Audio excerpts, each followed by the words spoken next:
and do something. So, is this working? Ah, the orange one. Oh, bloody hell.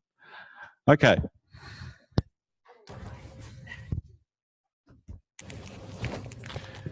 Yep, just state your question, because I think this would be interesting for everybody in terms of their ATM teaching. So, go ahead.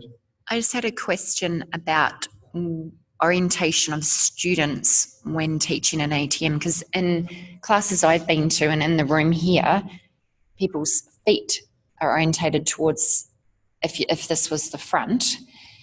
And so if I'm trying to go, oh, it's that movement, just a little kind of ding. If I see them, if your head's orientated that way, it's actually the opposite. You've got to know it mirror to see if they're doing it the correct move.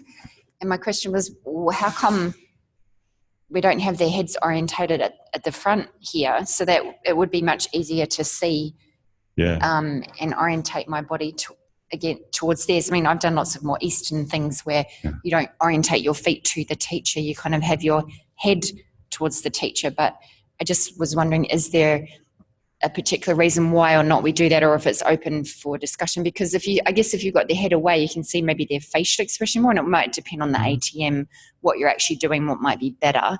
But I thought it would be easier to teach if they're lying on the floor up this end.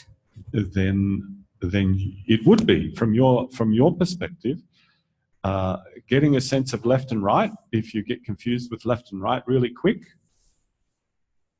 organize the class to suit you so that you don't get confused with left and right. That's the short answer to the question. And then if you recall last year at the beginning of the training, how we talked about the importance of knowing where you are in space. Do you remember that? Yep.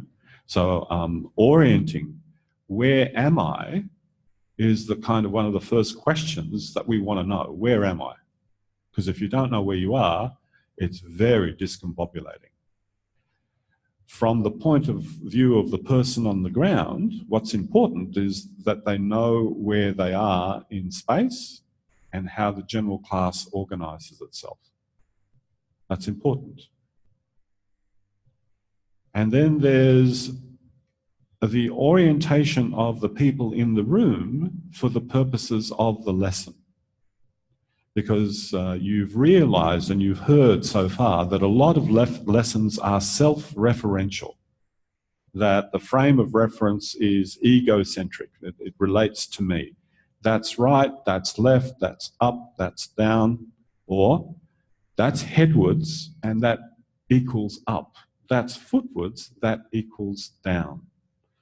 And then some lessons are not always self-referential. Some lessons rely on the spatial referencing of the room to make sense. Otherwise, they're really confusing. Yeah. So can you see the setup of the ATM scenario and how people are organized in the room can be for the benefit of you, but you see, you can walk around and like I did, I sat myself at the back of the room, and that solved the problem. But if everybody was higgledy-piggledy, that would not solve the problem. So you need to make a decision. Do you want everybody lined up in rows and lines and columns, or are you happy with people being higgledy-piggledy? And sometimes yes, and sometimes no. But all of these are really important factors, and that's why I wanted to sort of articulate this into a larger framework of the room. If you did start the lesson with the heads like we had discussed on the weekend, then if you were teaching a class where you couldn't do that, you could actually get yourself into a real mess, because you'd sort of formed a habit to be only able to teach one way as well. Yeah. So that flexibility to be able to do both would be good, I think, because I could see myself I could see myself wanting that as a preference. To be able to distinguish left and right and have them oriented in such a way that you could. Yes. And everybody lying in the same way, like sardines. Yes. Yeah, that's With a good thing. heads, yeah, yes, yes. But I could see that there would be at some times where that wouldn't be possible, maybe depending on where you were, and then if you couldn't adapt to be able to do either, that you could get yourself into a bit of a pickle.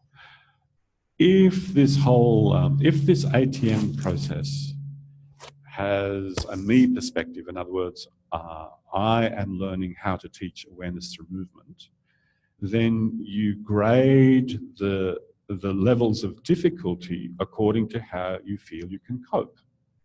Yeah?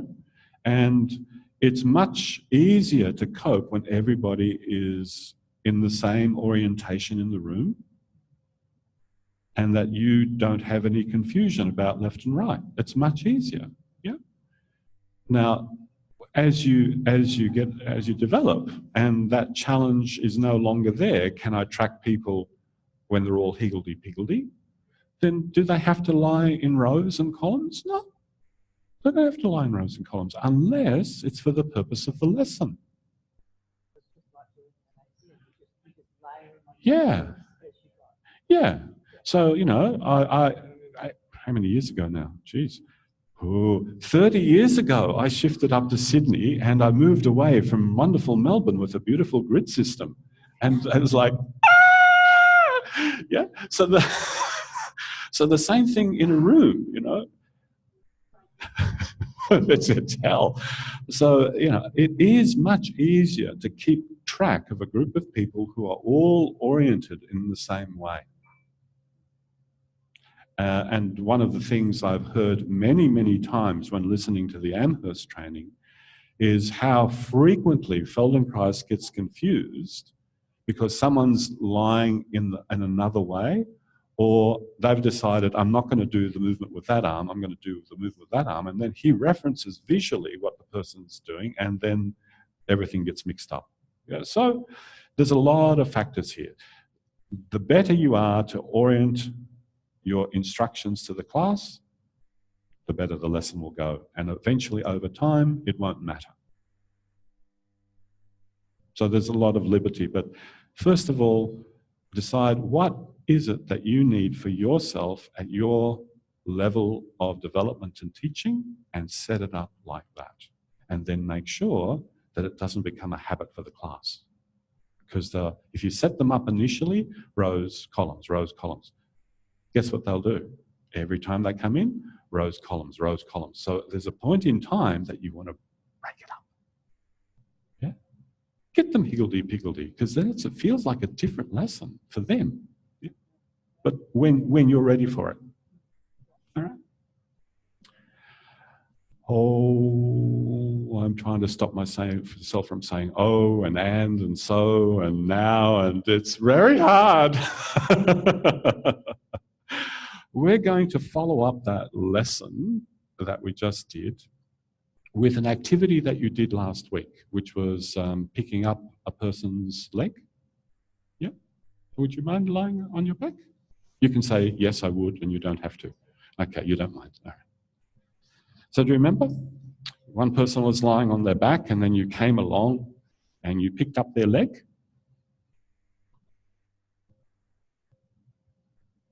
you remember that? Yep. Yeah. Now, please revisit that same lesson and check yourself out.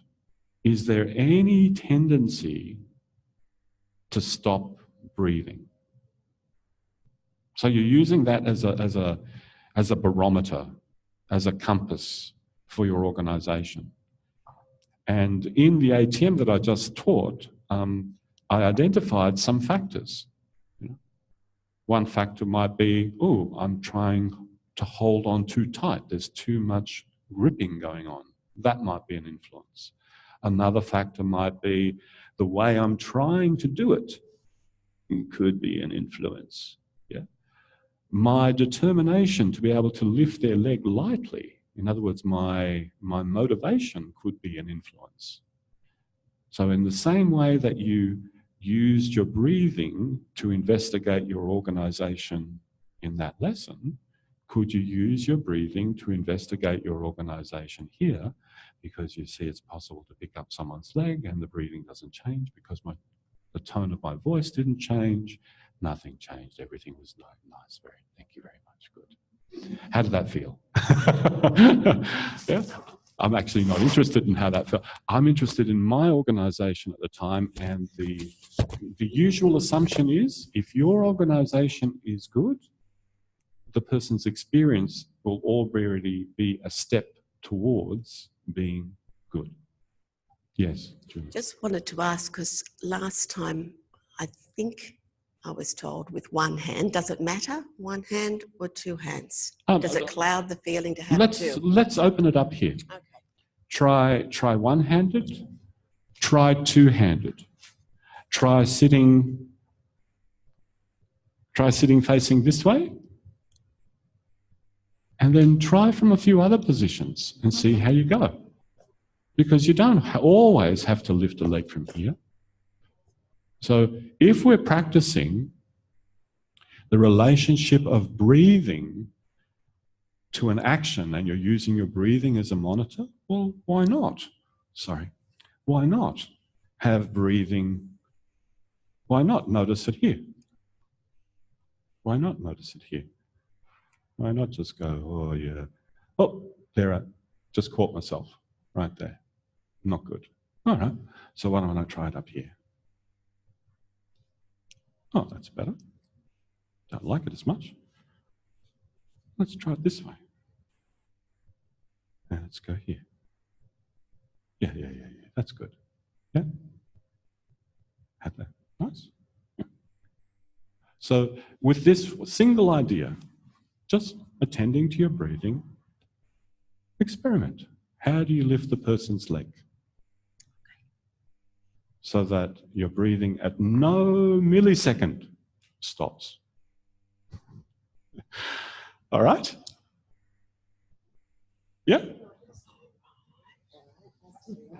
Okay, go for it.